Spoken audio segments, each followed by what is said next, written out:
All right, welcome everyone. This is the 60th podcast edition of the Flow Show. We have a very special guest, Barry Baker, joining us. Barry, how are you? Good morning. How you doing there, Jeff? You in Florida? No, not at the moment, but I basically between Florida, Vegas, Miami, obviously quarantine life, keeping it, being able to stream, being down in the Bimini area. So I want to know where you've traveled, Barry. I'm sure you've been to all the Caribbean stops, and I know you spent some time in Florida. But Barry, this is about the Barry Baker today. I want to know the man, the myth, the legend. I want to go through kind of your career. I want to know we got a lot to cover. Why don't we just first let the people know, because you're not a professional poker player, although we have played some poker together, which I will touch on, but give us a little background on you and, where you grew up and sort of how you got into your career. Give us a little background. I grew up in the Bronx, kind of a high-risk neighborhood in terms of I started out in a low to middle class neighborhood. Always valued education in our family, but for some reason, with a bunch of crazy cousins, I got involved playing cards at a very, very early age, much earlier than I ever thought I would play cards. Wow. Like 4 years old. And playing poker at 4. I started with gin rummy. Rummy. There's a picture that I have of, we used to go to a place called Lake Mohegan, which is up towards Poughkeepsie. We used to go up there to a family bungalow where all the cousins were there. And I have a picture, because I used to play rummy against the adults. And I have a picture of playing them. And I was fairly good at math. And I got really good at remembering cards. And there was a picture of my cousin holding a mirror behind my cards that I didn't know, kind of a full-length mirror. Oh, and I was playing other adults, and I didn't know the mirror was there. And they were showing them what was in my hand so that some people were going to beat me by knowing what not to throw me in rummy. Wow. So I was having a real good time as a young kid playing rummy against people because I could remember cards that people had thrown. So I always, for some reason, had a good memory for playing any kind of cards. And it started with rummy, not even gin rummy, but 7-card rummy. Wow. So it's all right. So you got some background with cards. You said, you got to play some games. Was that something? What about like board games? Did you enjoy all types of games like cards? Yeah, we played a lot of Risk, Clue, anything that we stayed away from Chutes and Ladders and stuff like that. Anything where there was something to really think about, and whether board games of all kinds, and played Go as a kid. Right. Really got into chess, played at a place called the Manhattan Chess Club. Used to take the train to Manhattan and play at the Manhattan Chess Club, where Bobby Fischer and all the legends of chess played. Had ambitions of being a terrific chess player. The Manhattan Chess Club was the kind of the meeting place for the greatest chess players in the United States, and then for Russian immigrants. And it was on 58th Street. And we used to go down there as a kid, and I got to play against some of the greats. And then I remember spending the money to play against some of the real masters that would play like against 20 people at once and walk around a circle, and you'd be one of those games and they'd beat all 20 players. And I was going to really do that, start to get up into the high 1900s ranked as a player. And I think I lost interest in it eventually, but I was definitely into games where you could think about it a lot. And so you were playing for I could show you, hold on, I think I should show you the results of a chess game here that out on the lawn that didn't end well. That looks like it got violent, Barry. What's going on there? They were throwing around some pieces. That's all I can tell you. All right, that's quite a scene, but it looks like a nice chessboard. That's awesome. Yeah, no, Bryce. So let me just tell everyone, we'll give you a little history quickly, and then we'll go back to jump in. I met Barry through Antonio. Shout out to the magician, Antonio Esfandiari. We came for a charity poker event, and I had never met the Bakers, and Antonio, they basically said, hey, this family will host you. It's a charity event. So we stayed at your house. I think Bryce was probably he was maybe in 16, 15. at that Yeah, age. maybe even younger than that, I think. I know you guys a little over 10 years. Yeah, so a long time ago, we come there. You guys host us. We have a great time, hit it off, and we've been, there was a few years in a row we were coming each year. Obviously now Antonio's got kids. I have a child. We haven't seen it quite as much. We're still get together in Vegas. We have some dinners. We catch up. Amy, Brandis, Bryce, the whole family, and it's awesome. So yeah, we've known you for many years now. So it's guys great, become part of the family, and the fun thing about the charity tournament is you guys had volunteered your time to come up and play at Deer Valley for the National Ability Center. I was blown away to even be asked that you and Antonio would be staying at our house, and they needed like some place to stay. And I said, well, please have these guys stay. And then Antonio called me in Maryland. I was going to a company we owned, and he said, hey, I'm Antonio. And he said, I'm not staying at your house unless I hear it from you, which told me a lot about the character of you guys. And then you came, and in 43 players in a winner-take-all game, I know you guys were playing for fun. I wasn't, and I was nervous. I won the tournament, and you were the only two real pros. But it was fun winning against 43 players for this charity tournament. I must tell you, that was a hoot. I remember that. That was very impressive. I know we were happy. It's fun. It honestly, in poker and tournament, those kind of things, it's really about when you can win any tournament, it's fun no matter what, right? It's a bunch of luck.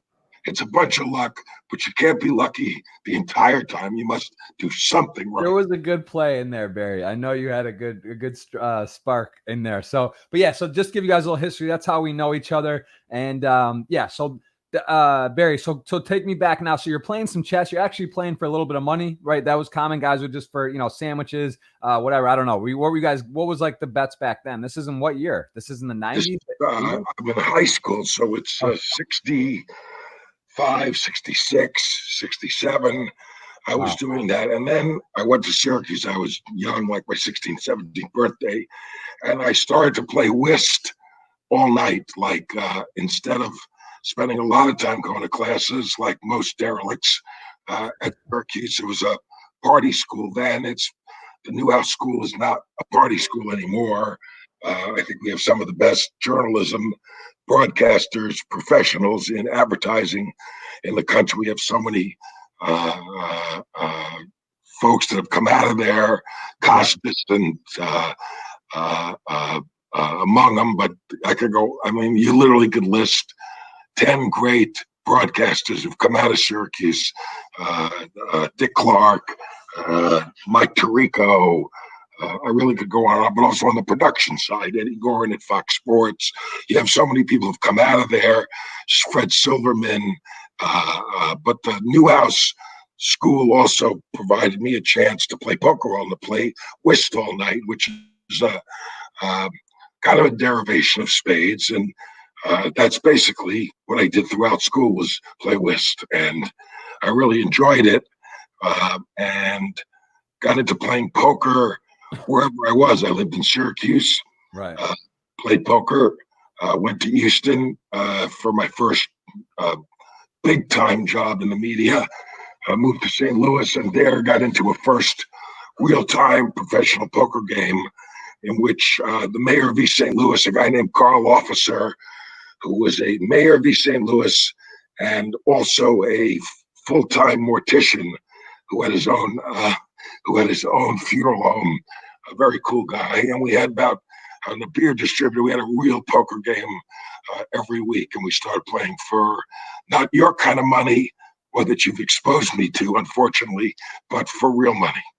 That's right. That's cool. So like, and give us like back then, what were kind of guys, what type of poker games were you playing at that time? Well, we were playing Omaha, and we were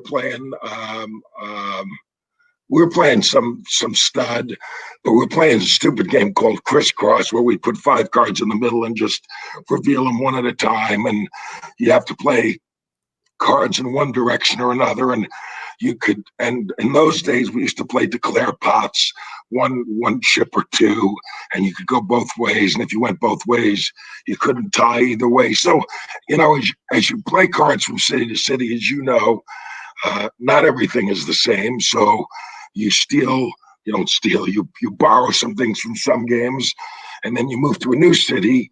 The game we have in Park City is probably the biggest game in the area, but it's a meld of everyone else's game. You may be the host of the game, but you try and live with what everyone else has played everywhere else. You take good ideas from some places. Your friend Antonio brought us a game in Park City. We call Royale. I don't know that anyone plays it anywhere else. I think he made it up one day when he was down too many tens of thousands, and he probably figured out the odds, and we haven't. But we play Royale now. It was a derivation of Pineapple, three-handed stud. But I've never seen Royale played anywhere else except at our table in Park City. I gotta say, your crew, the guys there, it's a really is a joy. It's a very fun atmosphere and just really cool. Like, and I'll say this: you brought me an experience as well that I gotta say is very cool. Obviously, the Michael Jordan documentary that's going on right now. I actually haven't seen it yet. So I heard it's incredible. Did you see those first 2 episodes or no? Yeah, there were 6.2 million viewers for the first 2 episodes, which is an incredible number. It's not that people are bored out of their minds because of COVID-19. It is incredible. I saw it got a 100% rating on Rotten Tomatoes, and nobody gets that number. He's incredible. He is the greatest of all time. You've been to his house with me playing a game called Paduki. Yes, I was just gonna say I have also to thank you I've met Michael Jordan and meeting him through you guys neighbors or in this particular place, got to play in his house, and also something I've never seen in a poker game, which was super unique, where it was only cash plays. We don't have to say the amounts or what's going on, but I'll just tell you this: that is not conventional in a home game in a casino where only cash bills count. So there's no buying chips, there's no credits. Like, look, you have cash, you play, and it makes a fun dynamic counting it out in the stacks and the things. So that was I gotta say, in all my years of poker, I've never seen or even heard of that, and that was pretty special playing some of these other variation games as well. Look, you've seen cash games where people have quarters and nickels and dollars on the table. That's true. Back in the day, you're right. Never. My nickname is Hundy Man, and the only currency that they deal in that game, without revealing, I don't want to reveal anything about. Yeah, same. That's what I'm saying. We don't have to go into numbers. Size of the game, but basically, there's no change that has to be made in that game. And my name, Hundy Man, tells you everything you need to know about that all cash game. It is an absolutely great game. Paduki is a game where it's a game that Michael obviously has played many years, so I think he's better than all of us. Yeah. But he does bring in guys who have as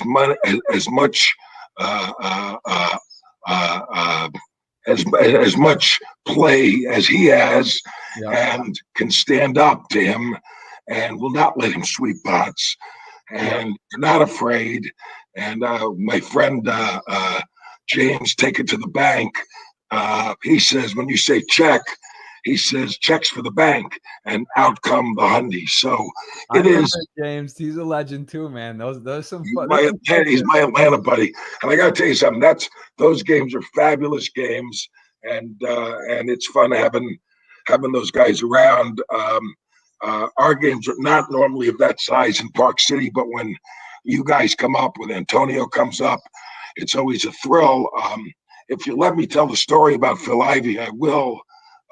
Because it's a good one. The first time we had a professional poker player playing our game. Barry, listen to me. I'm holding the brakes on the story stuff for what you are. This is your domain. This is I want to, the business is what I'm super interested in, but the poker stuff is fun, and you got some great stories. So Barry, listen, I got all day. So please tell the Ivy story and whatever else you want to say. I know you only have an hour and 5 minutes from now, so I'm watching. We're gonna get to the questions, but tell me the Phil Ivey story, and then let's let them. So we have a game during our big golf tournament every year called the Cauldron Cup, and at that game, we always raise the stakes. I would say significantly to our normal game. And Phil Ivey happens to be in town, and this is maybe 10 years ago or so. Okay. And Phil doesn't travel with a lot of cash, and no one's going to, what's his name? Silent Mike has played in our game. Mike. I'm going to think of his last name, but everyone just calls him Silent Mike on TV. You'll know his name. And he played in our game a lot. But Phil comes, and everyone's, of course, in awe that Phil's going to come to our game. And he doesn't show up with a lot of cash, but he thinks, hey, I'm in Park City, Utah. It's got to be the same as Vegas. And it's a very white town, unfortunately, Park City. We're not very diversified and in terms of racial, which it's white. And he decides that he's going to need $100,000 in cash to come play in our game. And he decides to go to the Junction, which is a little place with a bunch of stores. And he's going to show up. And before the game, about 2 hours before, he's going to go to the window and ask for $100,000 in $100 bills.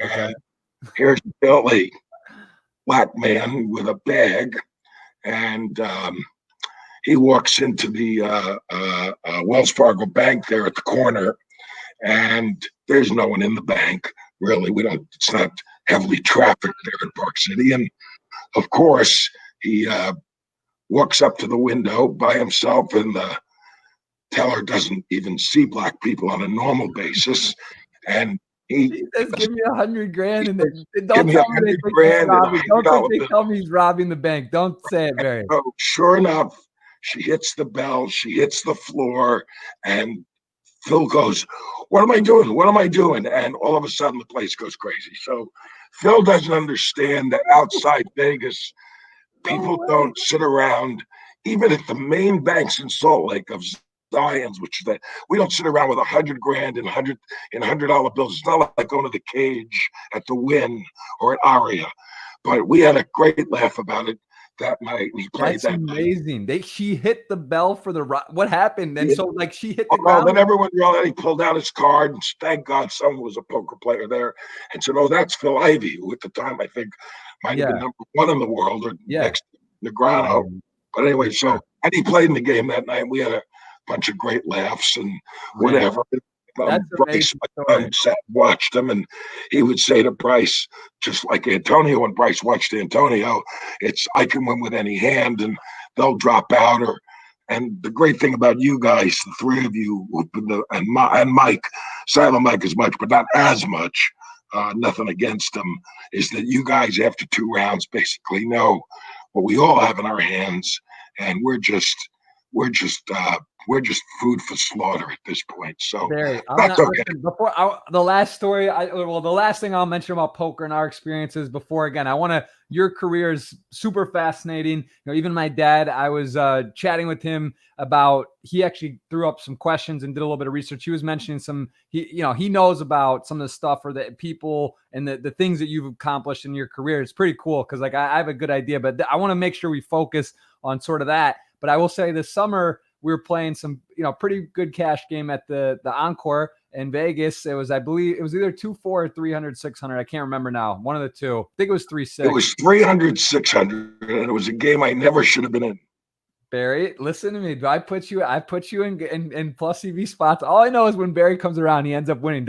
I gotta blow up his spot a little. He's a smart guy, whether it's poker or not. If he just finds a way, because you played in this 300-600 game and you came out ahead, and I came out ahead as well. That's all I'm going to say. We both did well, and it was a good game, and you won, and you've played some high stakes. But that's a little higher than your normal. Is that the biggest blinds you've ever played?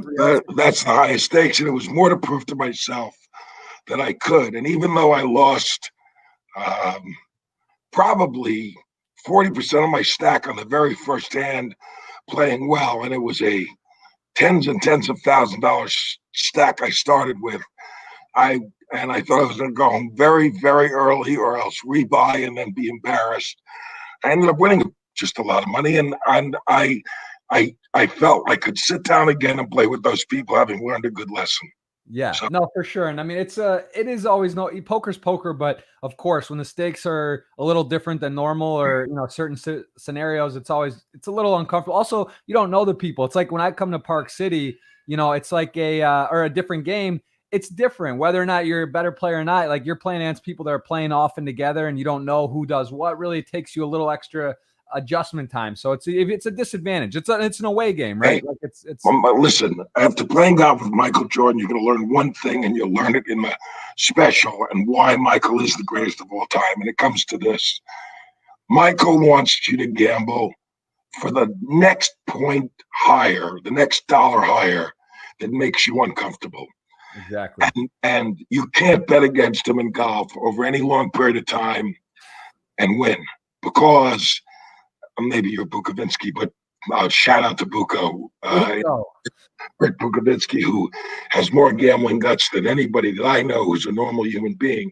Yeah. But I will say this to you: he just takes you to a place where you're a little more uncomfortable, not because I can't afford the stakes, but because he knows I don't like to play at that level.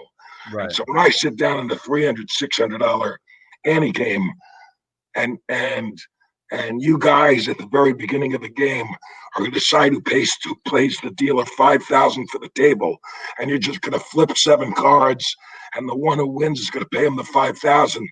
That's not a game that I don't even want to be sitting around that table or breathing the air. Okay. I think yes, you're right, but I believe how that was every dealer change. It's 5,000 a man, and we do a card, but then the dealer, I think it's 2,000, but then the player which it's is 3,000, or whatever it is. The player gets whatever it is. Yeah, you start out. You sit with Michael, and Michael says, "Give me 4-1, and I'm not going to make this 10-footer," and you want to play for $10, and he wants to play for 1,000. You don't want to lose the 1,000, but he wants to win the 4,000. Yeah. So yeah, he knows how to. You're right. I mean, there's an art form in that, and gambling, and kind of finding people's thresholds and knowing how to push you a little bit out of your where you're comfortable. And that's why you guys win, because you know our threshold for pain in the game. We always play in Park City, and they knew my threshold for pain in Las Vegas. It's lucky I still own this house. All right. Well, you do own this house and the other house, and you got some, and we got, Barry, you got stories, you got all the interesting things to cover. I do want to make sure we do pick up though with, go ahead, for the business side, Barry, because that's why I want to dive in to how Barry Baker, you go to Syracuse. Now you're there, you go through college, you're playing some card games as well for, you're doing some of that, but you're there for school. You get out, and how did you then embark on your career? So I started business in college, booking bands. We called the agency Nod Out Talent, NODOUT. That should tell you about how stoned we were at the time. And that was okay. And then I booked a band called Ace. They had the #1 song in the U.S., and it was called "How Long Has This Been Going On?" That was actually, the song was called "How Long." It's "How Long Is." And then I booked a band called the New York Dolls, both of which traveled Buffalo, Toronto, the upstate New York circuit. And each time when I traveled with them, there was so much cocaine in the speaker columns going from Buffalo to Toronto that I figured I couldn't imagine the time I was going to end up spending in jail if and when these speaker columns were looked at in crossing the border internationally. What speaker column? I don't know what you mean. Well, the bands travel with speakers in the actual. No one would ever look there, right? Wow. So we would go through these. These were both hot bands. New York Dolls were hot, and Ace. And I just said, this is not for me. I don't know how I'd look in a prison uniform, and not having any options really.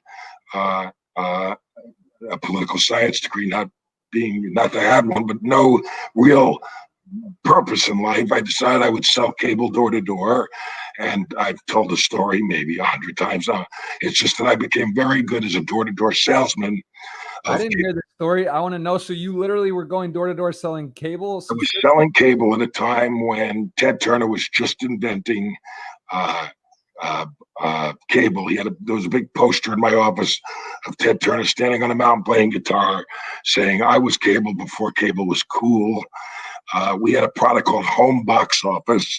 Home box office was not carried by satellite. Then it was carried up by Eastern Microwave, which was owned by the Newhouses. It was sent up to Syracuse through Binghamton and up to Syracuse. And we didn't know what home box office was. But at the time, if you're way too young for this, a comedian named Robert Klein, and who's still around, and he was doing comedy specials, and they were doing boxing matches. And that's basically what HBO was. It was 4 hours a night of premium channel / reruns of the same things.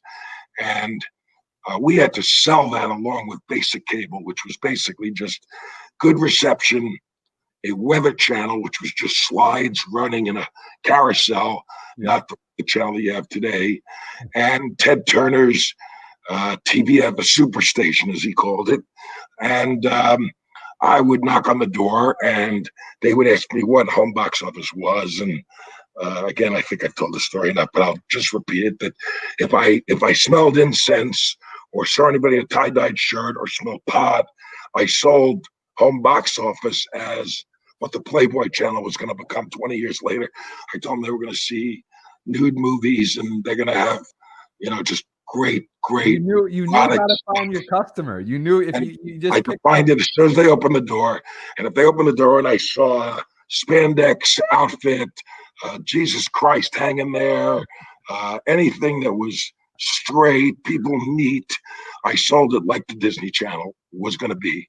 Wow. And while the rest of the country was getting what they call 50% penetration of selling the home box office product, I was getting 87% sell-through. And the people in New York, a guy by the name of Les Reed, who was running home box office sales, called up my boss, who's been a friend of mine to this day, a woman named Bev Harms, who owned the system, and said, hey, Bev, what's going on in Syracuse? You guys have the highest penetration of home box office sales. She goes, I don't know. There's this kid, he's out there selling the thing. I don't know what he's doing. I'm coming up to Syracuse, see what's going on. So he flew up and he went on a few calls with me. And he said, what are you telling these people? I said, I don't know. What is home box office? I'm going to tell them about Robert Klein or whatever. I said, no, you're going to tell them what they want to hear. So they thought that was brilliant. And pretty soon I was running the cable system. They also had an AM FM station. I was running that. And I was all of 27 years old.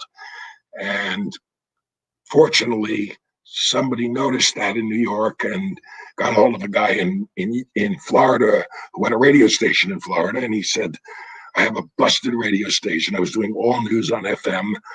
Why don't you go to Houston and fix this? And I got the chance to go to Houston, Texas, and take an all news radio station on FM. This is 1977.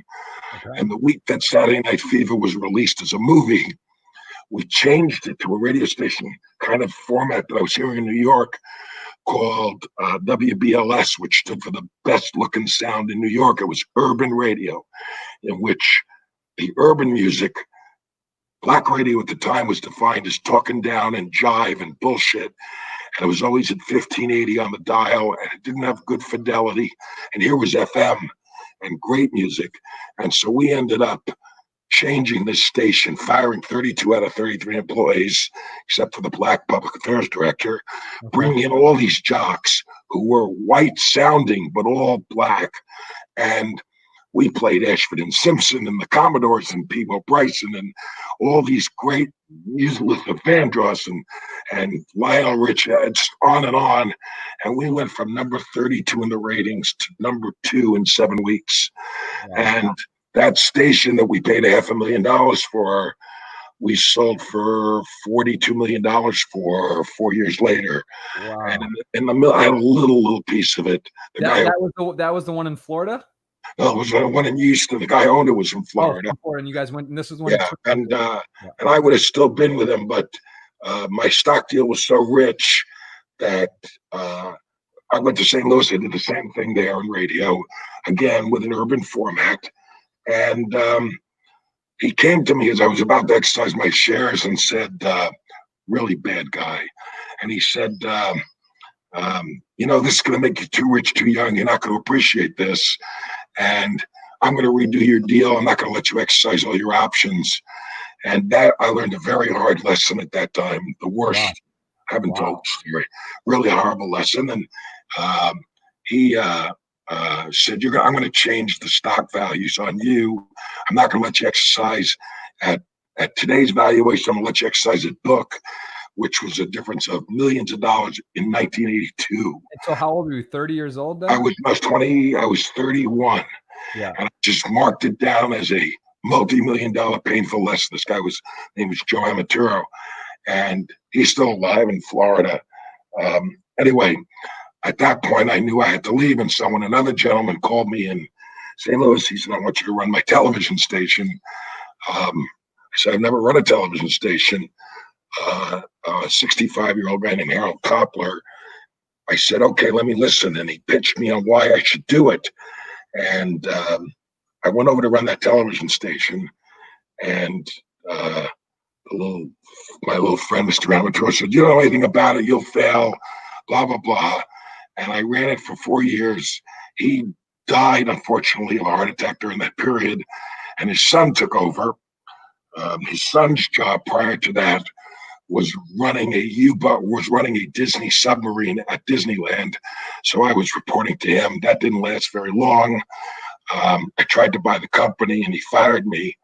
And that's kind of at 37, I was jobless. Super fascinating about the door-to-door, just to clarify. So you basically got by one of the main people in the business, saw that your sales were off the chart, like different, an outlier, came, checked you out, recruited you, brings you on, and that's sort of from that point on, you were on the map in this space, and people had There was a firm called McGavran Gill that represented a lot of radio stations, and they said, wow, this guy knows what he's doing.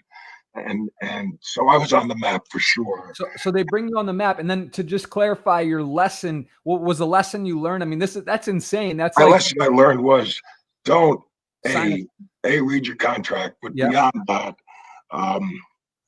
don't do something in which somebody has leverage over you if you're not going to own it or be a true partner with somebody. Know that you're only in this for a short period of time until the time when people are going to turn against you for whatever reason they're going to. So either go in a true partnership with partners you can trust and do your part of that partnership, or be the CEO with control. Otherwise, don't do it.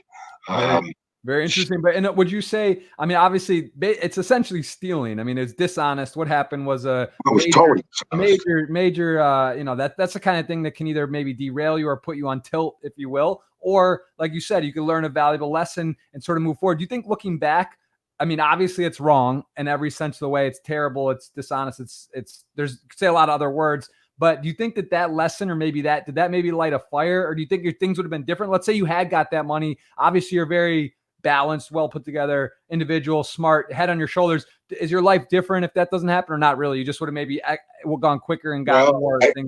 I think it was the best lesson I ever had. Right. This guy showing me that, look, there are some people, and it was the lesson I learned there, and it was later on in another Ron Perlman's office, I saw the same thing. I learned later on that sharing equity with people that you work with is going to make your efforts multiply so much more. There are some owners that would just as soon cut off their thumb before they would give you equity in their company. They will compensate you in many, many ways, and they will give you a share of that year's profits. We'll give you 20% of this year's profits. But the answer is that when they give you 20% of that year's profits, they're going to sell that company for 8 times that year's profits. So if you think about it, you're getting 20% of 1 year. They're getting 8 times that as an ultimate value. So you're getting screwed unless you're in that big picture, that ownership picture. And what Mr. Amaturo did was say, hey, he called me Walio, which in Italian means, hey, kid, this is your lesson. And it was a great lesson, because as soon as Harold Koppler called me and said, do you want to come over here and learn television? I said, I'll learn television. And I said, what about equity? He said, well, there's not going to be any. I said, well, that's cool. Because I knew that going in, and I wanted to learn that business because I saw it as a entry point into something else. Right. And I did that for 4 years. Unfortunately, he died. I don't think he ever would have given me equity because he was one of those guys that would have cut off his thumb. Just an old, that was a generation that just didn't give it away. And then when I tried to buy the company, they fired me, and I was told I'd never work in the business again, and I was done. And I was I had brought the Cardinal baseball team over the rights, and I'd done a lot of good selling and building, and I was given control of all their television stations, and I had a great job, no equity. And so when I tried to buy the television stations, they fired me on the spot. And I learned again the lesson of, for the second time, if you're not going to own it, why bother? And that's when I formed this company, River City Broadcasting. And that was when you were, so after you're fired, this is when you're 37 years old, you start this business? So yeah, I went to the Cox family and said, you have a UHF television station that's losing money in St. Louis across the street from the station I used to run. And they were nice enough to sell it to me and take a note. And I owned about 80% of it with my partner. And we paid $19 million for that station. We raised. This is in when you're 37 years old. So this is we borrowed. We raised $5.5 million, and we sold that company for $1.2 billion 6 years later. That's the. You sold it for so when you say you and your partner, who was that? That's a friend. I had a chief financial officer named Larry Marcus. He owned 20% of the business, and I had 80% of the business. And along the way, we sold some equity, but the original investors got a 44 times return on their money. Woody Johnson, who owns the Jets, was one of the early investors. He gave me $500,000. I gave him $22 million, and I got Super Bowl tickets for life for whatever. Not that I want to go, but there were some people who were there from the beginning who got a 44x. All right. Well, let me just. I mean, that's pretty wild. So, how these returns and what you're doing? How did you went to when you say the Cox family? Do you mean like Cox Cable and Cox? Yeah, the Cox family.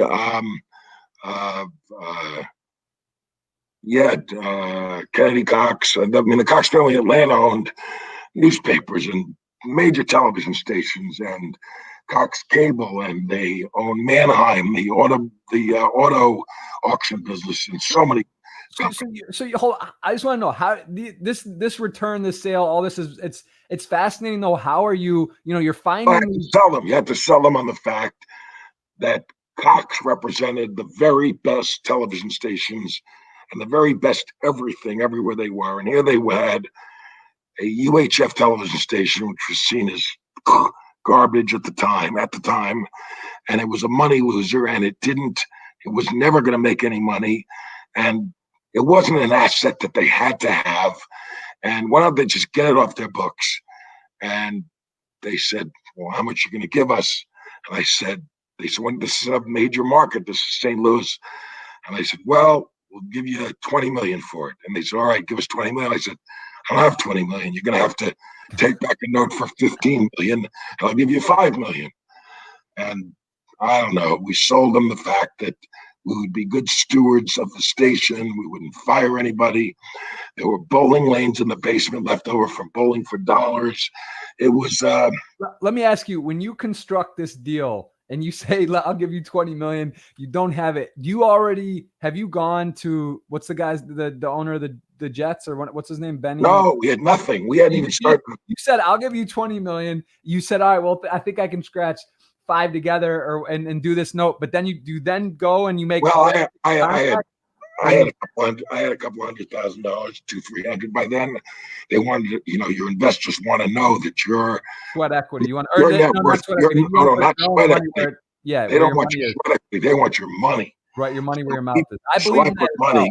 All the equity deals and things. I think if you it's way different. It's similar like a poker backing and staking. Like I've done deals, I've been staked, I've been backed. I've even when I've been staked or backed, I'm also staking or backing people. I'm a firm believer that you must have a piece of yourself. If you're getting 100% back, it's just not right, because it doesn't matter. It's subconscious. Not that you don't care, respect other people's money, but you just got to have some skin in the game, right? I mean, is that yeah, you have to have skin in the game, and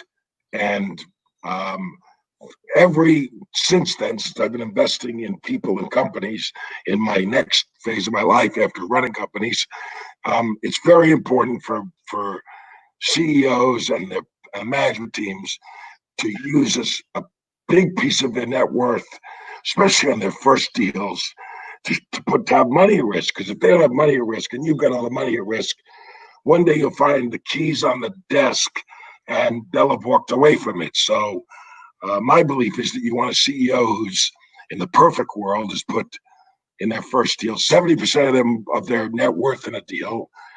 They have a boat, a house, a mortgage. They have a wife, 4 kids, and they have their life into this. They have their reputation.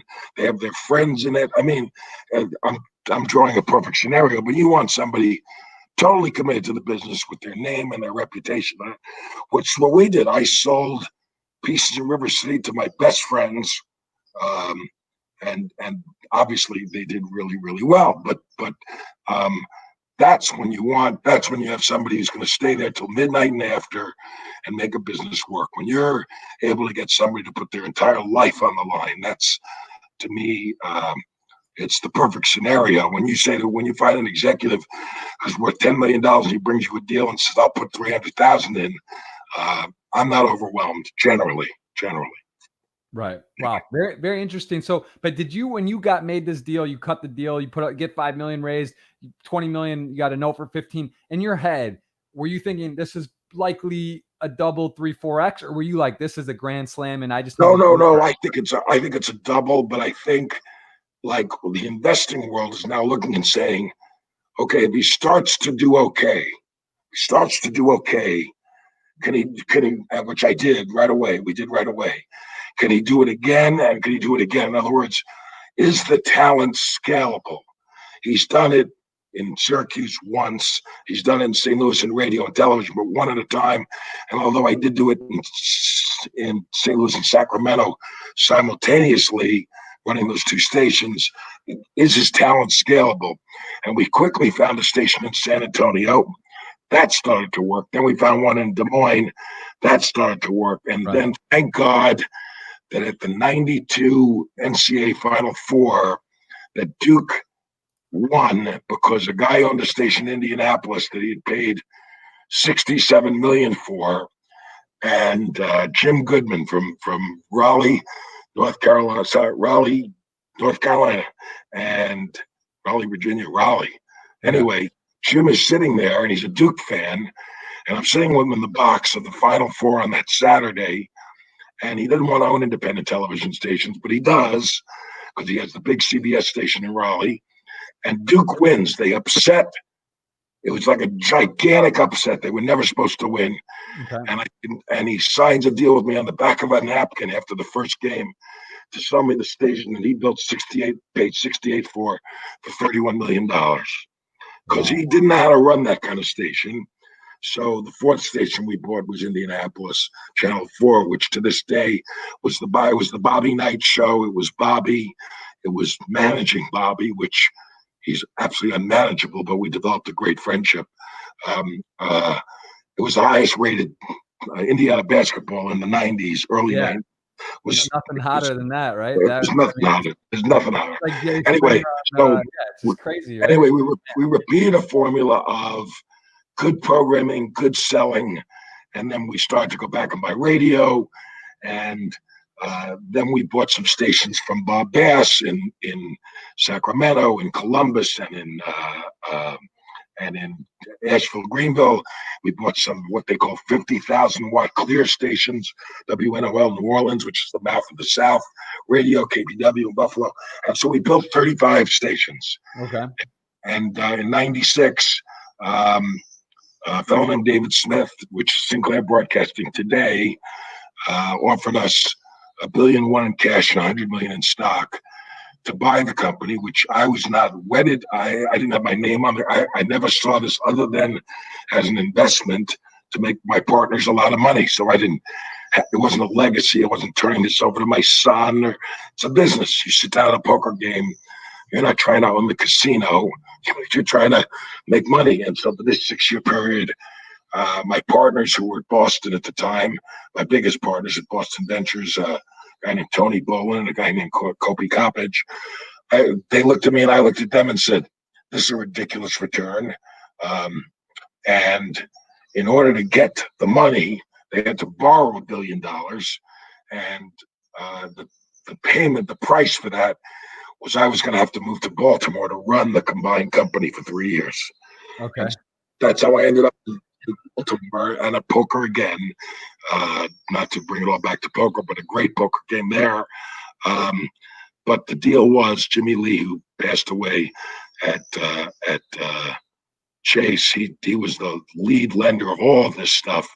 And he said, Barry, we're giving you the money, but we're only giving you the money if you go run the company, if you merge the entities, the thing you do. And so now we had 65 stations, and I did that for 3 years in one day. And that was, when you say Baltimore, which part of Baltimore again were you in? We were in Pikesville, just north of their Beltway, down the street from a golf course called Caves Valley, which I belong to.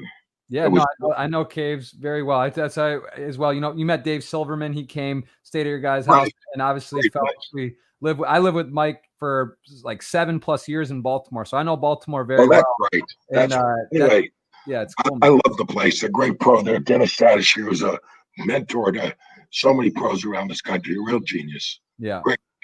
That's awesome, man. It's a cool. That's very cool. So you've lived in different pockets and you've grown this. And then, I mean, 99 though, I know I just talking about with Barry Diller, who is a mogul in the space. Is that when you got connected with him? Yeah, well, Diller's the genius of the geniuses. And if you think about it, he could have been the Jeff Bezos instantly. Nobody knew more about internet and commerce than Barry. I met Barry in '89 when I bought my first Fox station.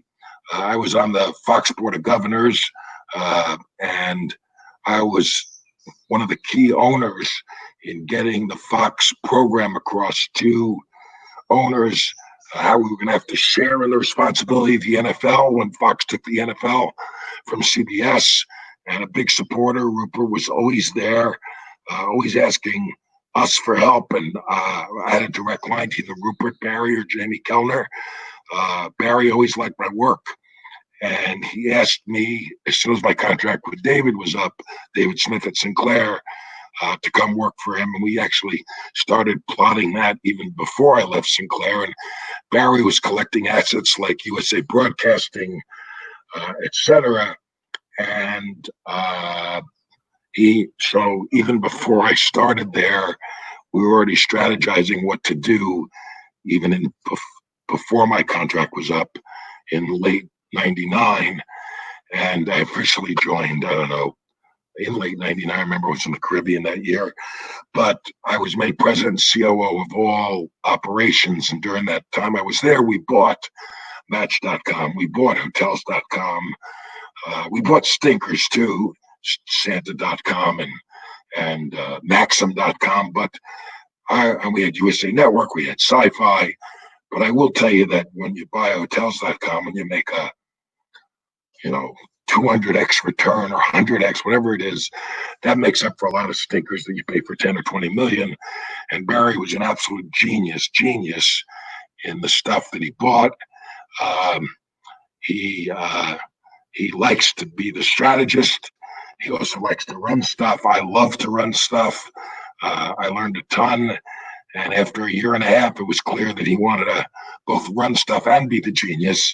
And I like to run stuff my own way. And while I didn't stay forever, I learned a ton about that size organization. I was over $1 billion. I ran $1 billion of EBITDA, 9 CEOs, direct reports, 3 public companies. And it was terrific. And I maintained friendships with some of the guys, all the guys, really. Derek Khosrowshahi, who runs Uber, was the M&A guy. John Miller ran AOL, was the broadcasting guy. Julius Janikowski was our general counsel, ran the FCC, now with Carlyle. So I got to be with some great people and work with them. as colleagues and peers, and it was a great experience, and I maintain that friendship. And it's helped me really understand the transition of bricks and mortar to commerce on the internet, which served me well when I decided to make a transition into private equity. The people who backed me in River City. So Barry, you're saying he could be the next Bezos or could have been, or he's done so big. His name's in the industry is synonymous with, the biggest. He's referred to as a mogul, and people give him what made him so great. He just knew when he left Fox, when Barry left Fox, Rupert wanted Fox as his toy. I mean, I'm not telling tales out of school.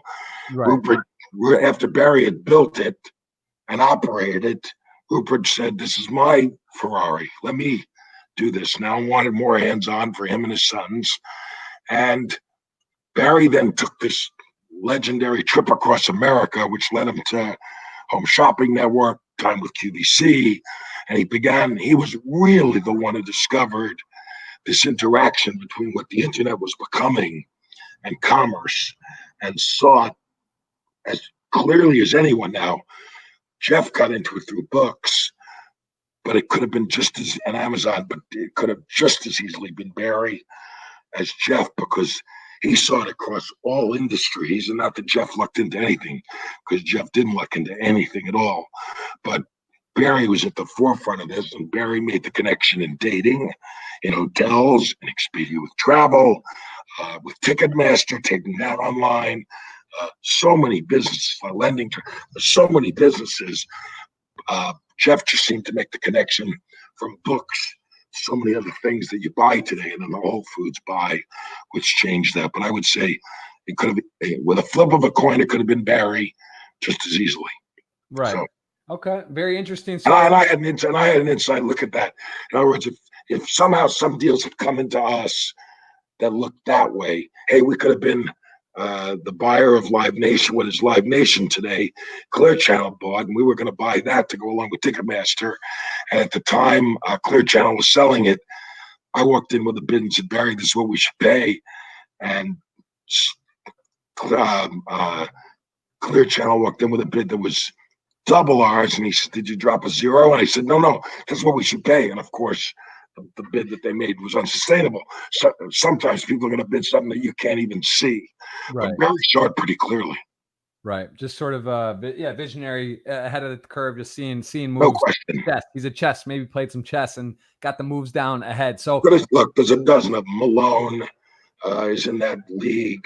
Certainly the smarts of the smart. Gates, obviously. There's a bunch of guys like that are heads and heads and heads above others. Right. Absolutely. Well, so talk about that then. So the USA Networks, I mean, that was a huge deal though, right? Well, I had USA Networks, I had USA Films, I had Dick Wolf's franchise, I had 3 talk shows, Sally Jesse, Maury Povich, and the fabulous Jerry Springer. Barry would call me in his office and say, "Stop the fighting." So if we stop the fighting, we stop the ratings. As well, stop fighting and wink at me. So look, it's that's man. Wow, Barry, I gotta know, because we got so many questions. We gotta answer some. I know you got stuff scheduled in here as well. Tell me about family. Amy Baker, just the joy. She's such a bright light. We part of knowing and reasons we love coming and seeing Amy, spending time with her. Of course, your family. But where did you meet Amy? And how does family play in all this? Because you have, there's Brandis, there's Bryce, Lane, you got the kids. How does this play in? You're doing all these business and crazy deals. How do you balance this? And where did you meet Amy? Well, I was married before into the early 1990, and no kids. And then 1990, which talked about this. I know this story. You met her in a limo, right, or something? Met her in a limo. 30 years and 1 week ago. We had just celebrated last Thursday night, meeting 30 years ago on tax day, April 15th. And we got married 4 years later. And she was in LA as an executive with NBC. She worked for Bob Wright, who is my partner now at Lee Equity. And Bob's another one of the guys who transformed the business, and also the guy who did did Autism Speaks, gets a lot of credit for all of that too. And Amy was in charge of the look of NBC, and we were introduced by a fellow named Michael Lambert, Fox Television and Fox Syndication, a good friend of mine who you've met, and we were out going on a dinner in the middle of the National Association of Broadcasting, which would have been going on this week if not for COVID, and would be this week, and in Vegas, one of their largest, the second largest show next to the first week in Vegas, the 1st January. I'm blank. Yes. Yes, thank you. And then too many initials. So then we got together. She moved with her daughter from her first marriage to St. Louis in '94. We were married on the 10th hole of the Las Vegas Country Club on a nice, cool 113-degree day in Las Vegas at the home of a gentleman named Elias Ghanem, who was the boxing commissioner in Las Vegas. We were married with, at the last moment, I guess the boxing commissioner in Las Vegas is probably a bigger job than the governor's, because at the last minute, he called 4 people to show up at the wedding. It was very small. He called Colonel Parker, Elvis's manager, who was told to show up and did. He called the governor, Bill Miller, who was told to show up and did. He called Mike Mulaski, one of the big gamblers and owners of everything in Vegas, who showed up and did. And I can't remember the 4th person, but all of a sudden, these 4 walked into the wedding, and it was 113 degrees in the shade that evening in Las Vegas. And we moved to St. Louis. We had a child just as we sold River City, Bryce, St. Louis, and as we know, with all of our friends, whether it's Darren Williams, who played for the Jazz, whatever, you guys all become better friends with Bryce than you are with me, because he's much crueler than me. He's much smarter than me. He's better looking than me. Listen, Bryce, we call him Boogie. You know, he has a good time. We have a lot of fun. He comes on the trips. We've been to Montreal numerous times. Antonio, I know he's up in California and bounces down and is there. I've run, we see Bryce a lot, man. He's great. It's so funny to have met him in like high school, and now he's hanging out. He's one of the boys. He's awesome. Yeah. Everyone wants to come back as Bryce, including me. Yeah. So Bryce has the life of any. Well, he's 23 now, working a great job in San Francisco, but no one has the life of Bryce, period. Anyway, Lane came a couple of years after that. She's a junior at Stanford. We've told her that she's not really ours because we don't think we could have produced the kid that got into Stanford. So we told her she was left at the doorstep. And she's extremely bright. She worked for Chuck Schumer this past year in Washington. She has designs on being in law school, being a judge, working for who knows where, but the sky's the limit for her and for Bryce. And Brandis has a baby girl. She lives in Florida, in Jupiter, and she's doing great as well. So the family's very closely connected. We've had both Amy and I have had pretty giant medical issues. I know you wanted me to. Yeah, I wanted to touch on that a bit and just to explain what what you've gone through with that and how you've beaten some of this. I developed throat cancer in '96. They didn't think it was throat cancer at the time. It turned out to be. I've had 63 surgeries under a general, another 100 in the office, literally surgeries. 63. You've had 63 surgeries. 63 times I've been put to sleep thinking I'm not getting up. Yeah, they finally removed my vocal cords because the cancer was about to spread to the rest of my vocal frame, and I would have had a stoma put in and talk like this. But I talked without a voice. I talked like this for about 5 years because I didn't have a voice and no vocal cords. And then finally a genius named Steve Zeitels in Boston, after 10 years of surgeries and the final removal, figured a way to create a partial voice box inside my throat. He's the doctor of Adele, who has talked to her. He's the doctor who gave Adele back her voice. James Taylor, Cher, Julie Andrews, Marvin Hagler. You could go on with 20 people that Tommy Tune, I can go on and on and on. Keith Urban, Roger Daltrey, what's his name from Aerosmith, Steven Tyler, who says he put half of Peru up his nose. Steven Zeitel's a genius, and he has saved more careers, and he literally gave me back a voice for Bryce's bar mitzvah, and he promised me he would. My best friend, Steve Sobel, recommended him, and we had traveled all over the world. I've had surgery on my vocal cords in Australia, almost had it in Germany, but had it at every major clinic in the United States. And finally, Steve figured out a way to give me back a voice and get rid of the cancer. And that took start to finish about 12 years of surgery. So I'm cancer free for now 13 years. Amy's not been so lucky. When I was going through one of my cancer surgeries in 2004,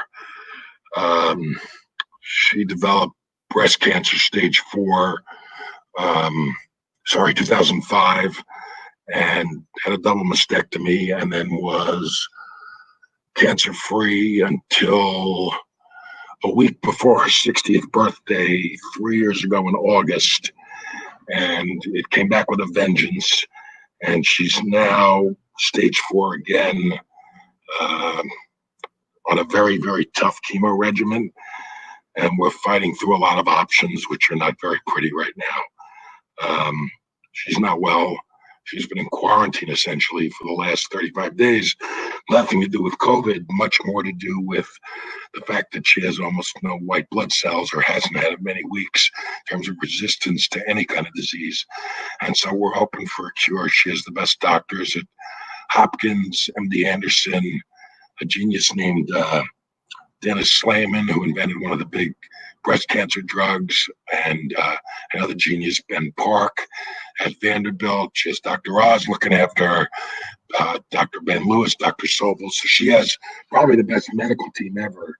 But there's no cure yet for metastatic cancer, and so we're hoping something shows up. So we've both battled cancer for many years, and the obvious, money doesn't buy you health.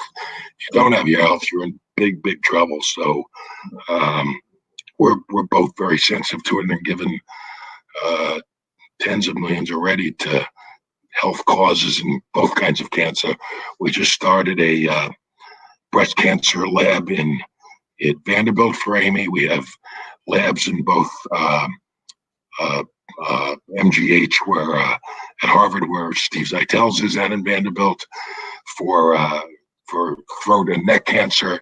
So we're pretty dedicated to trying to find some solutions for people. So absolutely. No, I mean, it's really I was talking with Amy, talking with you, and to go through the surgeries and go with it shows what a fighter and how tough you guys are. Really, it's really amazing to see. Big fans of this guy too. One of our best buddies, Tony Thomas, whose father started St. Jude, and he did Golden Girls and all kinds of stuff. And we're big fans of this guy too.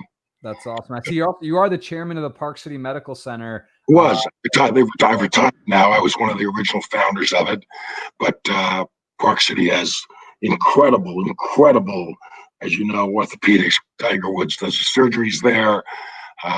Obviously, with all the skiing and the U.S. ski team there, we have some of the best orthopedics folks, and I've been very involved in that as well. Absolutely. Well, yeah, again, and really amazing to see you guys, just how you've you fought and progressed and just get through these. I mean, 63 surgeries. That's got to be like a record. I've never heard that. That's like, it's up there. I don't know many people who've had more than 10 or 15. Yeah. It's tough when you put to sleep that many times, because basically it's the anesthesia that kills you. Ultimately, it's not the surgery. You basically, the anesthesiologists who hear this will know this. You run into problems more times than you'd think. It's why an anesthesiologist sits there during your surgery, because you have heart fluctuations, you have all kinds of things. And I've had what they call incidents, and so they have to mix the cocktails just right. So, yeah. Wow, very, very wild, man. Yeah, Barry, you're an inspiration for sure. These stories, I know some of them, but hearing like the door-to-door stuff, I did not know that actually, and just seeing how your trajectory and your ability to I don't want to say flip, but negotiate and weave and find deals to sort of, it shows you. It's like, I'm glad they got that voice box for you, because I can't. I mean, to have you not be able to talk would be an injustice. So I can't. That's amazing that they didn't know me when I didn't have a voice, which was about 5 years. I talk like that. It was very frustrating for me to be in rooms. I had to control environments, and I couldn't go. I would go to events and just where there was music or something where I couldn't control it, and I basically just had to sit on the side of the room. Very frustrating these years. You're not a sideline guy, that's for sure, Barry. Like you that's like we said. I'm glad that you have that. That's amazing. All of that's really is inspirational. I do want to ask about family and business. So when Bryce is born, and just in general, how do you? Because I have a 1-year-old tomorrow. Actually, Joseph turns 1 year old. Being a dad, it's amazing. Yeah, thank you very much. It's been a as you know, children the greatest gift. Give me a little bit, I don't want to say advice, but what have you learned, or looking back at Barry, the businessman or the mogul of doing these things, how were you able to balance family and children? And what advice would you say? What would you maybe do differently, or what advice would you have, or just either or? Well, I would say to you that you try and make your business life your personal life. I know that since Bryce has been a teenager, wherever I've had a business meeting, and if any of my CEOs that I work with or sales heads or whatever, I've tried to let Bryce sit in on meetings ever since he could even understand what cash flow was. And I know that's not for a 1-year-old yet, but even in the earliest days when he was verbal, I would make sure he could hear conversations that would put him around terminology that if he was interested in, it was there for him. And he obviously became very interested in it. If I take a pitch from somebody and it's on the phone or in person, someone comes to Palm Desert or to Utah, or if he's in New York and I'm going to take a pitch on a new business, I will always ask the person, do you mind if my son Bryce sits in? And he's in New York and we have a Monday morning meeting at Lee Equity. I would ask my partners, can he sit in?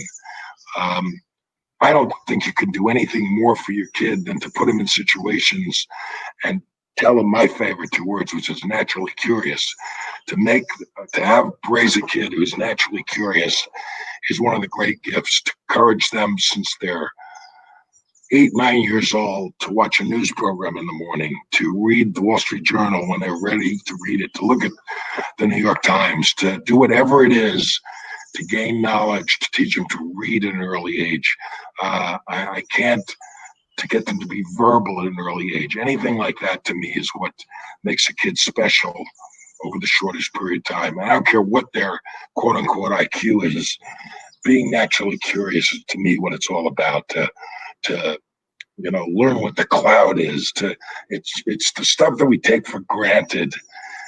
It's humbling, the internet, because we're all learning stuff still. I mean, a day goes by and you think, oh, I'm going to find out. But I'm always fascinated. Somebody comes to me with a new business. I've got a new business call coming up in about 10, 12 minutes. And I'm always fascinated about that new business. If Bryce is in the house, I'll say, Bryce, do you want to hear this pitch? We heard one last week about a incredible business related to the insurance business. And it may not be my spade suit, but it may be something that tweaks him about streaming or something that he wants to learn about. So, well, also, to that point, it's Bryce is obviously very, he's in tune to Instagram, Snapchat, what's going on. So, to get that perspective of someone now who's sort of come up with the generation, a different generation, where he can say, you know what, no, like this is cool, this is not cool. Oh, people are doing this, or I see this, or no, this doesn't sound right, or this wouldn't work, because they have a completely different perspective. Who can give you an unbiased look into what's happening, right, with that generation. So that's got to be invaluable as well.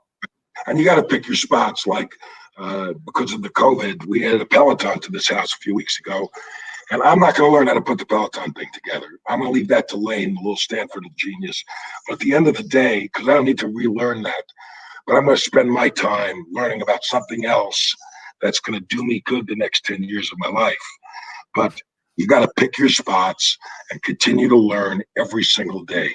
So if you hear about something in business that you don't know about, and you're in a fund like I am, where you're out there spending money, and we're in drug rehab, we're in the fertility business, which I know you know, is a new business for us and for me. But I know more about women's fertility now, and about freezing eggs and everything to do with when women start to lose the ability to have a healthy baby without freezing their eggs. I knew nothing about this 5 years ago, and yet the willingness to learn that and do some social good while you're learning something. That's why you get up every morning. It's not just to play poker and to play golf. Right.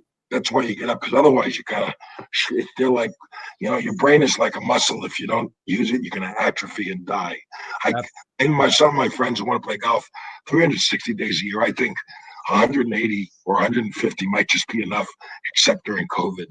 Right. Absolutely. Well, Barry, it's fascinating stuff. I know you have I believe a call or something coming up here. I do want to ask some questions, and also go to Twitter. You're not much into social media, very private. There's not a lot of info out there on you. I like that. You stay out, you don't have Instagram or Twitter, any of that, do you? I have Facebook, and all I do there is I post stuff about Trump. That's all. Because I think the country's going to wake up. Okay, so let me get a few questions out, and then tell me when you can take one or two more, and then you gotta run. But there's a lot for Barry, so let's go. Just correct me if I'm wrong on this, but you joined Lee Equity in 2013. Is that true? It was a great recession. That's true. I did 2 terms at Boston Ventures as a general partner there. They were the owners at the time at National Enquirer, Motown Records, Six Flags.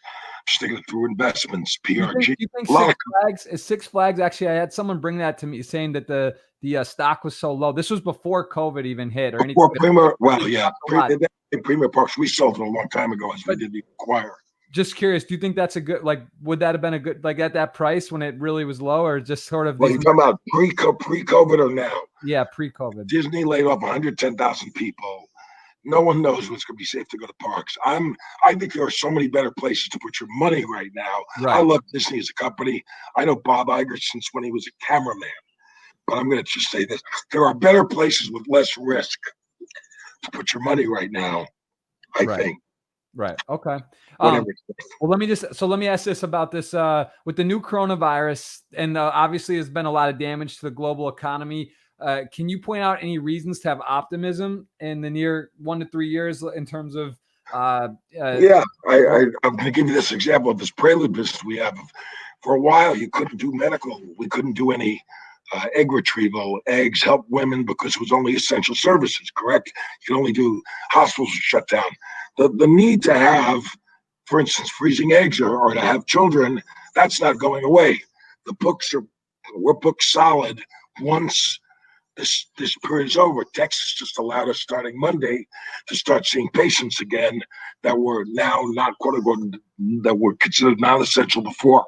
But there are so many things that have come back. Are we going to watch movies the way we were before? I don't know. I ran a theater chain in London.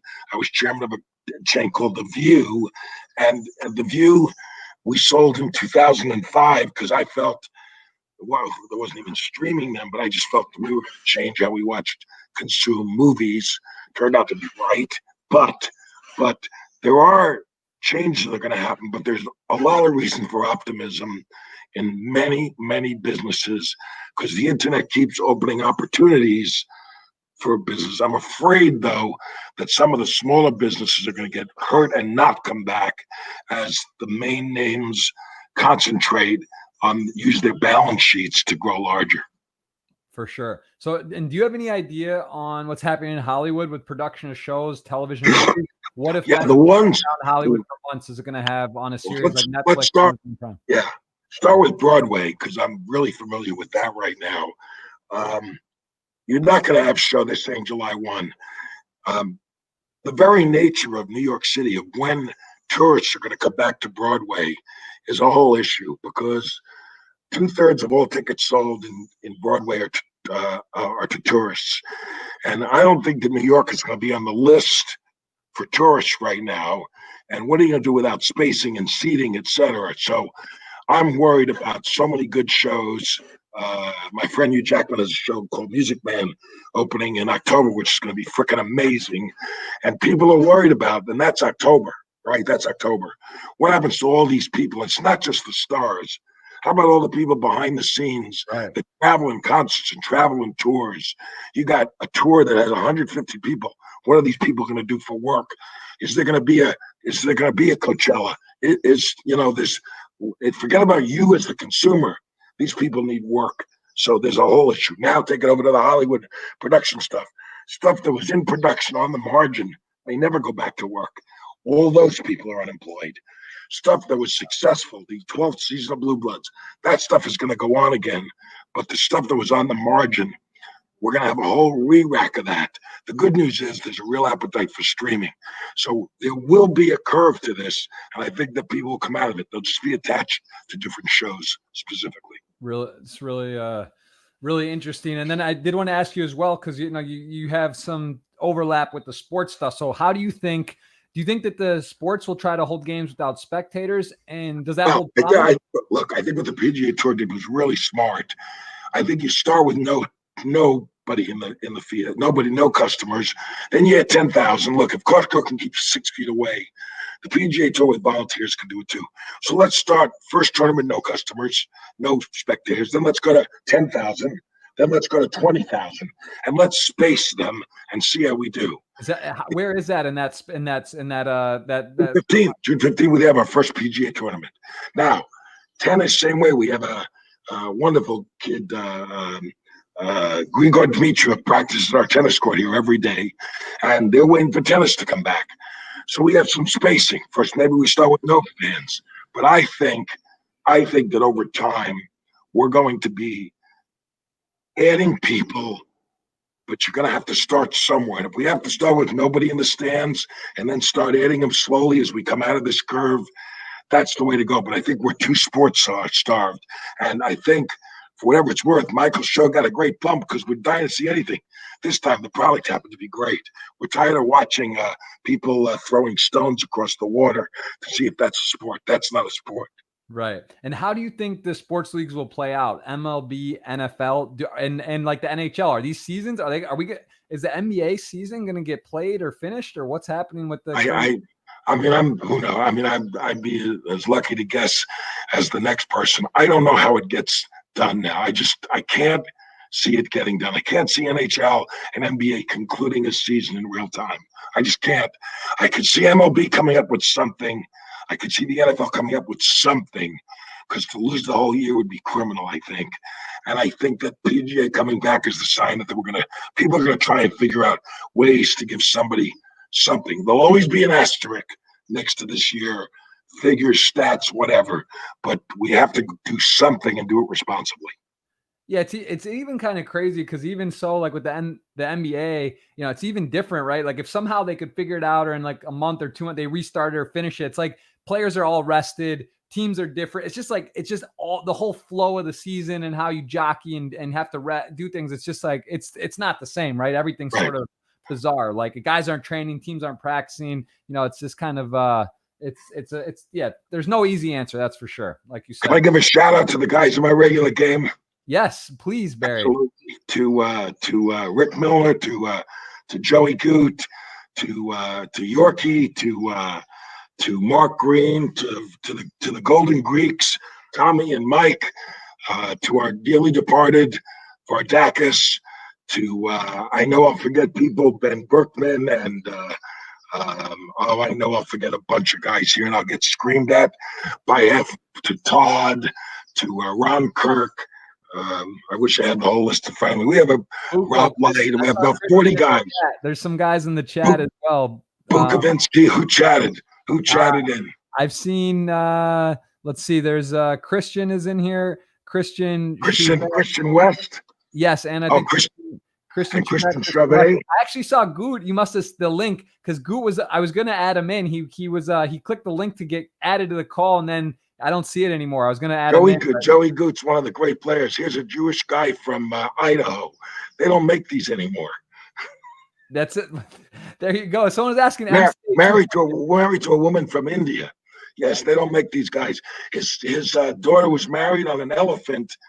Her husband came in on an elephant in our backyard here in Palm Desert, literally on an elephant. There you go. Well, that's so. Shout out! If I missed you in the game, I'm going to humbly apologize, but what can I tell you? Well, there you go. So Barry, listen, I know you told me around this time there's 65 questions on Twitter. Can we take? Oh, go ahead. I'll move. Amber, if you're listening, move my call 15 minutes. Matt Bostak, give him a call and tell him we're going to be late. Go ahead. All right. Throw a few. I'll see how There we go. All right. So here we go. Lucas Gio asks, you surround yourself with the most powerful and influential people in politics, business, sports, and entertainment. This pandemic affects all of us equally. Do you think what this happens, personal values will be more equal and economic and social gap will narrow or be reversed? That's a pretty heavy question, but any thoughts on that? Oh, first of all, it's a great question. Yeah. I'm hoping that we get more together and realize how much we have more in common than apart. The virus doesn't pick on you based on your income. And boy, I'm really hoping it brings people more together. It's becoming so politicized. I can't stand it. People get painted with a brush. My friend Dr. Ross shows up on Fox. Now he gets painted with a Trump brush unfairly. It's just getting to be so politicized. If you're willing to go back to work, then you're a Trump supporter. This is so unfair because the disease picks you not based on red and blue, and we need to be together. Absolutely. It's a great question. Also, another one here. I like, man, there's some very interesting questions. You grew up in the Bronx, and when you were 14 years old, you started your activity in the business world. Can you talk about your beginnings? What were your expectations at this time? You said you came from a pretty humble background, right? My dad was a butcher. My mother was a secretary. I delivered the New York Post, owned by Dorothy Schiff, was 5 cents a copy in the afternoons after school. We used to walk up the bill, no elevators. We used to walk up and drop the post. I used to deliver newspapers in the morning. Yeah. Look, expectations were I'd have a real job when I got out of school. I had no expectation. This is just pure fantasy for me right now. Pure, absolute fantasy. Someone here, I like this question. LOS Poker says, what do you actually do? If someone says to Barry Baker, you're with Lee Equity, what does Barry do on a daily basis? We find executives, okay, who are on a common mission to grow businesses. We're not they bring us ideas to build a company. We're not in the body cutting business. We're in the growth equity business. They say, here's a company. It has not maximized its opportunity to grow its share or even open up its new markets, grow another vertical. And we try and pair them with executives, show them the ways to build those businesses.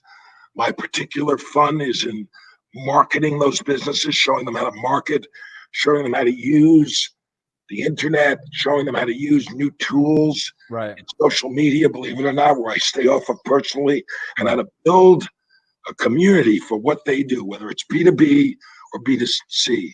We buy those companies, we grow them, we try to hold them for 3 to 7 years, and then we try to sell them. Rarely through a public offering, but sometimes. We own Papa Murphy's Pizza.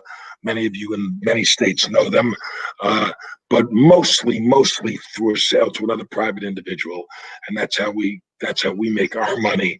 Is we take a piece of that growth alongside management. We're always rooting with management to win. And where is Lee Equity? Where is that based? New York. Lee is based in New York. I'm the only other person other than Bob Wright is in Florida and in Connecticut, and another partner, Dave Morrison, is in Boston, but it's basically a New York-based group. Tom Lee founded it. He basically founded private equity as we know it today, big-time private equity. It was an entity that's now called T.H. Lee Putnam in Boston, and Tom was the original buyer of Snapple and Eveready. And when you say Tom Lee's name, you really are saying private equity, because he's the original. He's the original. He could be the Jeff Bezos of private equity from the beginning. Very cool. Do you play? Well, we know you play golf. Do you play any sports? Any other sports? I used to play a lot of squash. I don't play it. My buddy Ed Minskoff is a super senior champion. I wish I did. I do a lot of skiing because living in Park City, we do that. I get out 25 days a year. My buddy Reno Scanzoni gets out 75 to 100 days a year.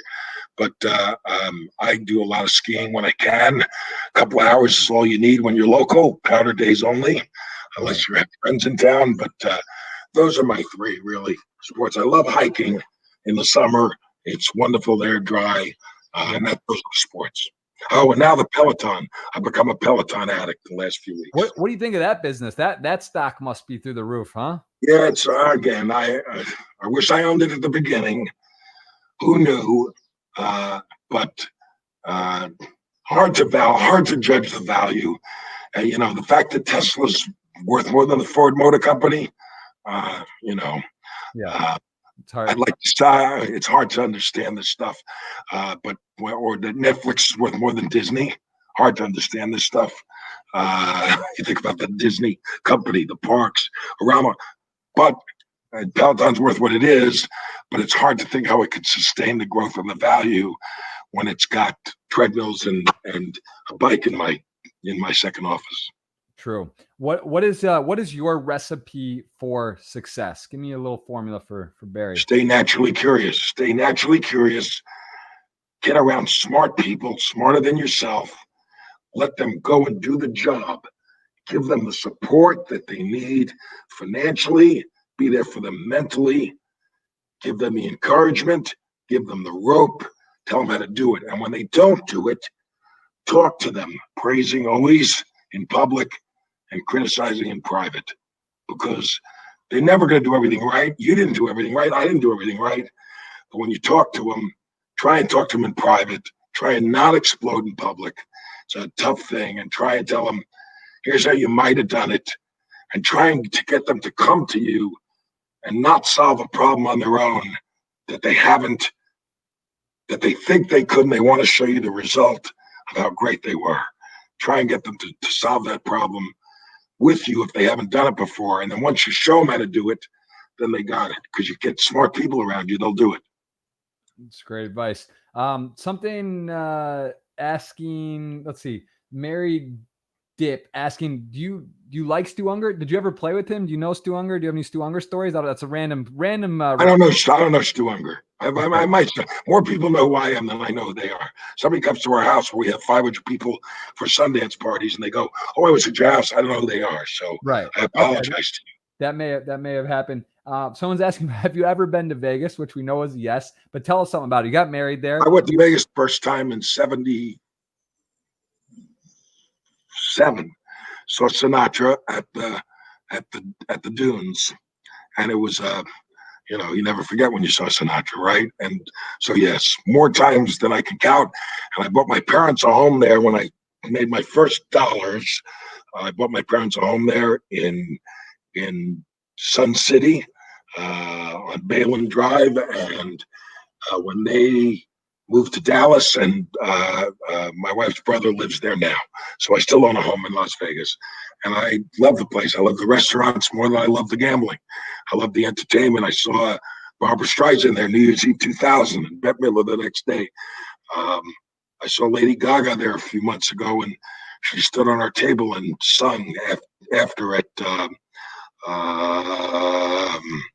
I'll think of the restaurant with the great chicken in a second, but you'll know the name of it. The one we went to recently. Yeah. At the MGM Park, the one in New York, right? They have. Hey, I'm supposed to have these problems. Can't remember shit disease. What's your problem? I'm too excited. Come on. Too many questions on my tongue. It's not Carbone. It's Noma. No, not the Nomad. Nomad. Teamwork, Barry. Yeah. We got She's there. Nomad. Yes. Yes.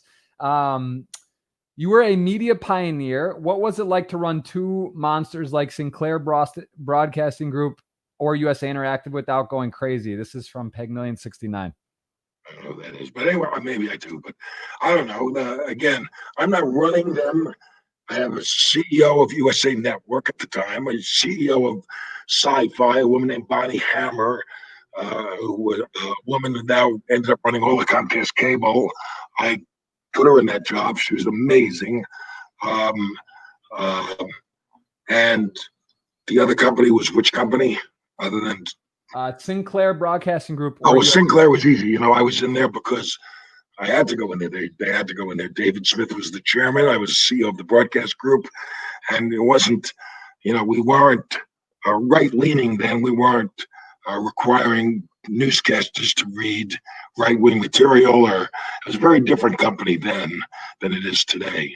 they're not worth much more than they were when they bought us 25 years ago, which brings me great happiness. Some sick. Well, that's strong. That's strong on for in your to your testament there. How good question, which has already been answered, but someone asking, how did you meet this pretty lady in the photo, which is the banner photo, which is Amy? In a limo in Las Vegas. There's nothing else. Therefore, I've been to Las Vegas. Exactly. What's your favorite game to play? Favorite variation of poker? High-low, is it? I like Pineapple, which is 3-card hold'em where you throw it away after the flop. I like that one. I like Antonio's game, Royale, an awful lot. You know, we play a game where in my game, as you know, in Park City, it's dealer's choice. So I like that one. We play an awful lot of high-low Omaha, and I enjoy that as well. Tony Thomas joins, says, I did get around smart people. I got around you. Nice shirts. Tony Thomas in the chat. I wore that shirt for Tony Thomas today. Well, he's in. He's watching. What's up, Tony? That's very cool. That's Dead Poets Society, Golden Girls.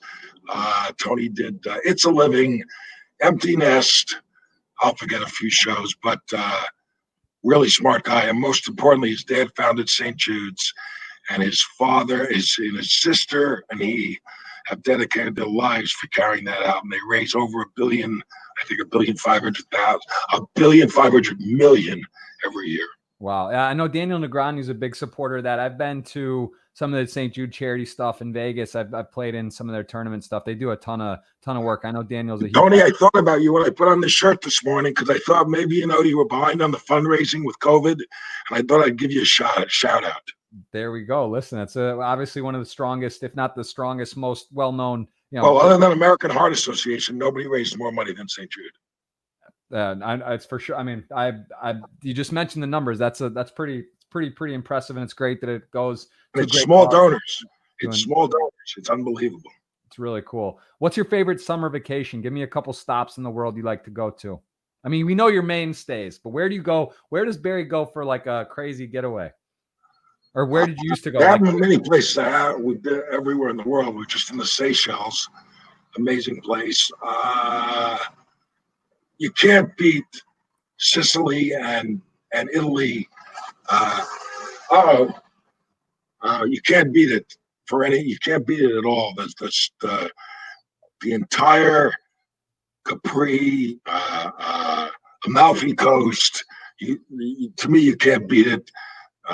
There's nothing even close. The food, the weather, everything about it. And no golf. It's just fine with me. It's paradise to me. Absolutely. Did you discover any new hobbies during the lockdown, or has anything really changed for you? You're basically the Peloton. The Peloton sitting in the corner. That's 2 out of every 3 days. Can't believe it. I'm really into it. They finally found some size 13 shoes for me, and I'm all over it. You're ready to roll. That I've done it a few times as well. It's quite a sweat. You break a ridiculous sweat. It is great. It's really good. Okay, we'll take a couple more. Then I know you got to run off. If you had to choose No Limit Hold'em or Pot Limit Omaha, which game would you choose? No Limit Hold'em or Pot Limit Omaha. It's a pair of sixes to me. I love them both. How's that?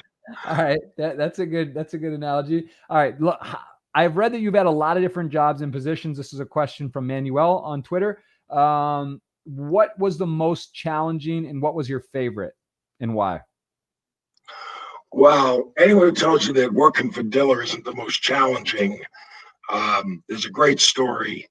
There was a guy at Viacom CBS, and I'm not going to mention his name, but it was a point where Barry was going to buy CBS, and he was considered this guy to be the toughest, most ruthless boss to work for, just horrible guy, always mean-spirited, always terrible. I always liked him, but he was just tough.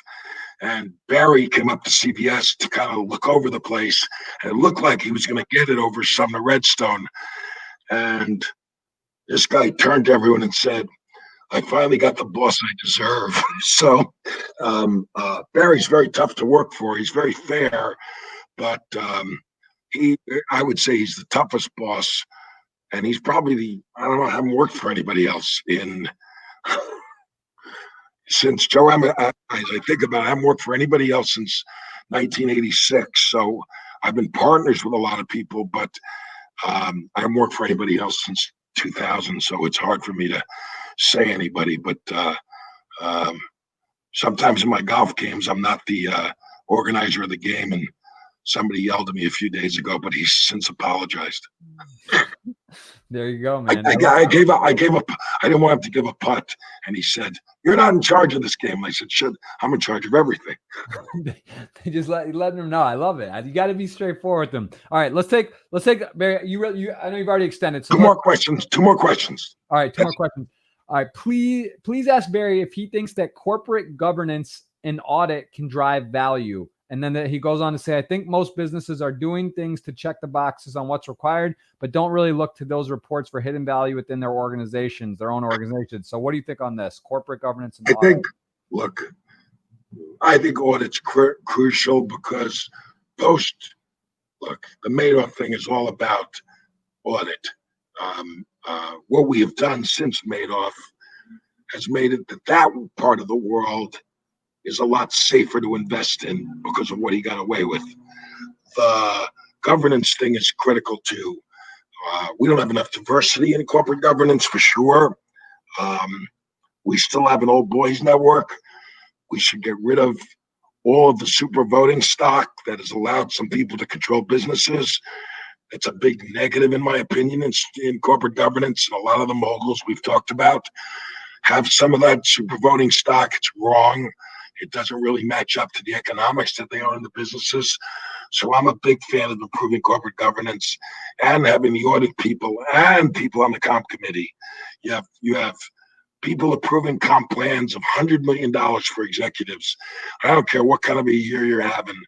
No one should be making $100 million in a year. It's just, to me, it's unfathomable. In this, you're already worth $1 billion. What's the point of it? I'm sorry. So, right.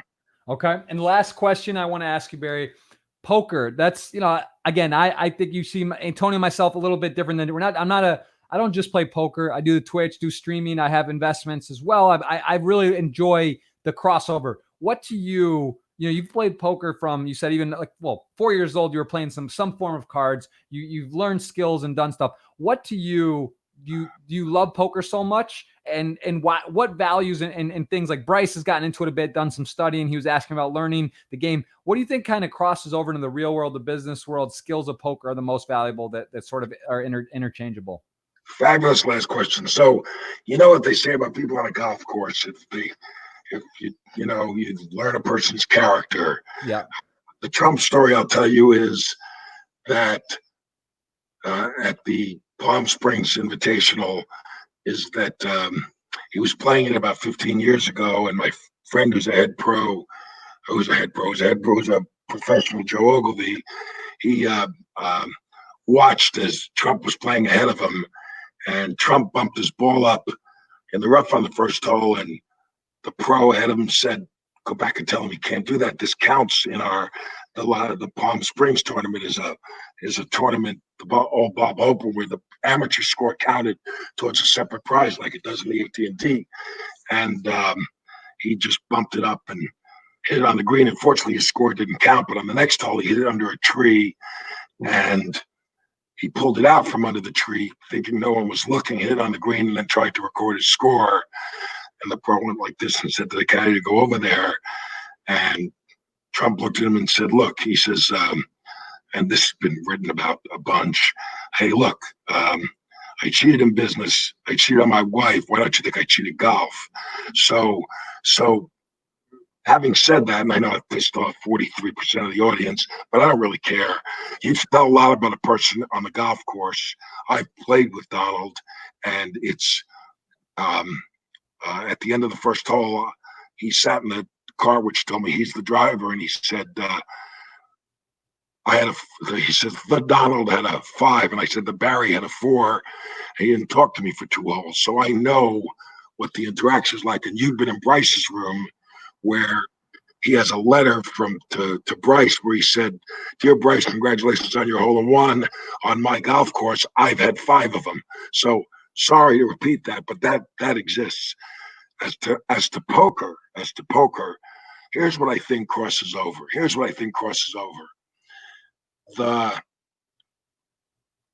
You can't learn poker at 40 years of age. I'm convinced you're either a card player or you're not a card player.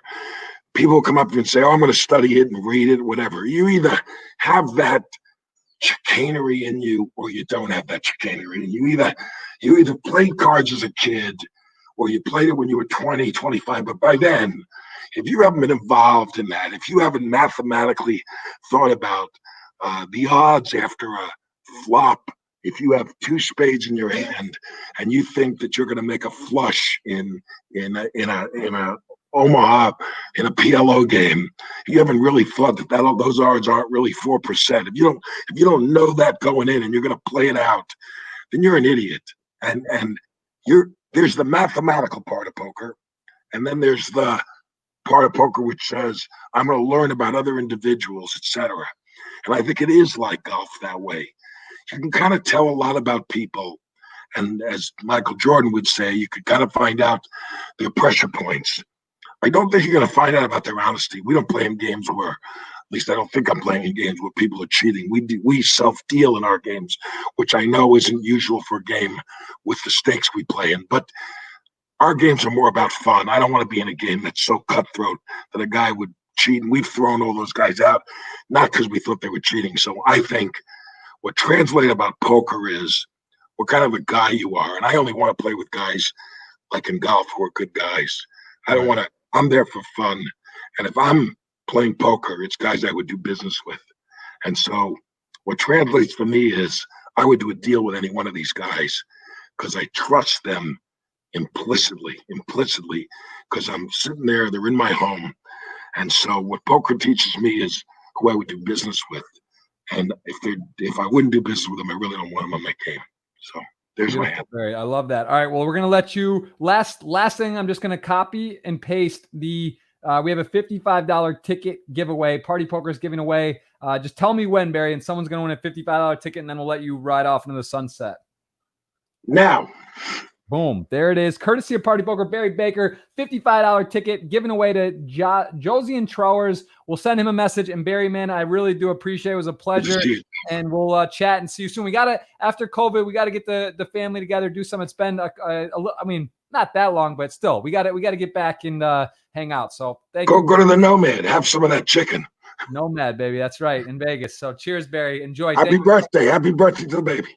Thanks a lot. See you soon. Say hi to the family. Barry Baker, everybody. Great guy. Very insightful. I hope you enjoy. This will be on iTunes, Spotify, all the different outlets that you can imagine if you want to listen to him on voice. And, of course, this is on for your video replay anytime you want on Jeff Bros Podcast on YouTube. Thanks again to Barry. And we'll see you guys on another podcast soon.